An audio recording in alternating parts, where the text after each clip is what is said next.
in the heart of North Wales, where the rugged beauty of Gwynedd usually offers peace and quiet. A story of profound sadness unfolded. It's a story about how fragile life is, and how a community can be shaken to its core by a sudden quiet tragedy.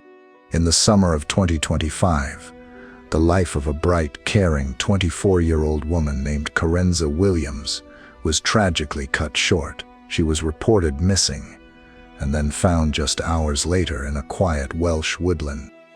We're going to piece together what happened in her final hours and the investigation that followed. We'll stick to the known facts, with the respect and sensitivity that Karenza's story deserves, focusing on the timeline of a life that ended far, far too soon. But before we get into the timeline, it's important to know who Karenza Williams was. At just 24, she lived in Maentwrog, a small historic village nestled in the stunning landscape of Gwynedd. This is a part of Wales known for its dramatic mountains and deep valleys, a place of breathtaking beauty that now stands in stark contrast to the sorrow that touched the village in July of 2025. Karenza's life was one of service. She was a carer, a job that demands an incredible amount of compassion, patience, and selflessness. Being a carer means dedicating yourself to the most vulnerable, a role that often goes uncelebrated, performed quietly in the background. It takes a deep well of empathy to provide comfort to those who need it most. At an age when so many are still figuring things out, Karenza had chosen a path of profound responsibility. To her family and friends, she wasn't a headline. She was a daughter, a friend, a vital part of her community. The news of her death sent ripples of shock and grief through Maentwrog and beyond, a testament to the life she lived. In a world that often rushes by, Karenza spent her life slowing down to help others, and it's this legacy of compassion that deserves to be remembered above all else. The chain of events that ended in tragedy began with a single phone call. On the evening of Monday, July 7, 2025, Karenza Williams was reported missing. The exact reasons for that call haven't been shared with the public, and out of respect for her family, we won't speculate on them. What we do know is that the concern for her was immediate and intense. For her family, that night must have been an agonizing wait, filled with the kind of unanswered questions that haunt you. Where was she? Was she safe?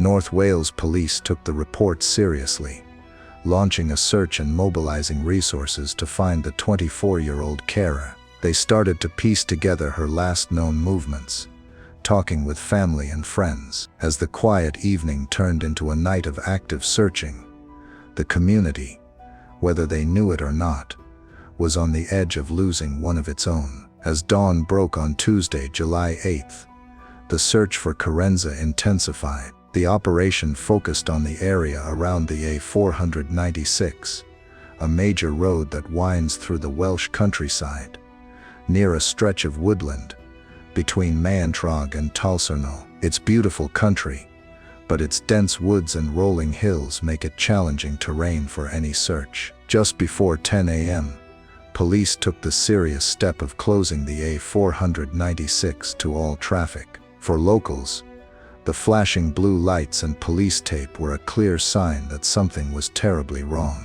Police later thanked the community for their patience, a small nod to the disruption this tragedy was causing. It was inside that cordoned-off woodland that the search came to its heartbreaking end. Officers discovered a body. At 8:51 a.m., a police constable on the scene formally declared the person deceased. Soon after, the body was identified as the missing 24-year-old carer, Karenza Williams.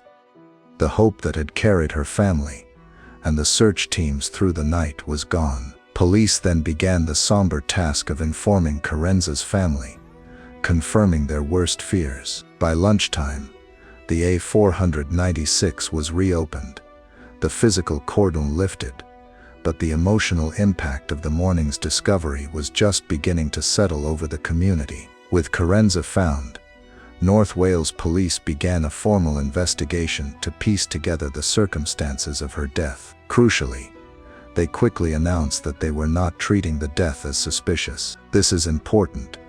It means investigators found no evidence that anyone else was involved. The case then shifted from a criminal investigation to a coronial one, a process focused not on who, but on how, when, and where. To find the specific cause of death, a post-mortem examination was performed by a consultant pathologist, Dr. Mohammed Zain Mehdi. His examination provided a provisional cause of death as hanging. While deeply distressing, this provided a clinical answer to how Karenza died. With no suspicious circumstances found, a file was prepared for the coroner, and an inquest into Karenza's death was opened.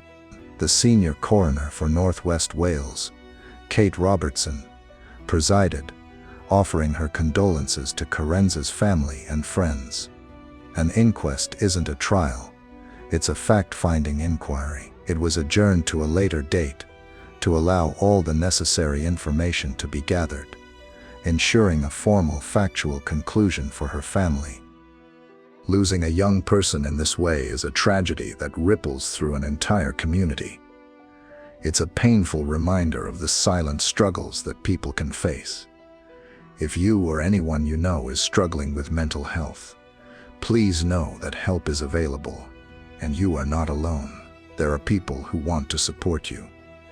We'll leave links to resources in the description. Reaching out is a sign of strength. The story of Karenza Williams is one of devastating loss. A 24-year-old woman who built her life around caring for others was taken from the world far too soon. The facts paint a clear, though heartbreaking picture: a missing person report, a frantic search, and a tragic discovery in a quiet Welsh woodland. The investigation has concluded that she was alone in her final moments, leaving a family and a community to grieve her absence. Let's remember Karenza not for the tragedy of her death, but for the compassion that defined her life as a carer in Maentwrog.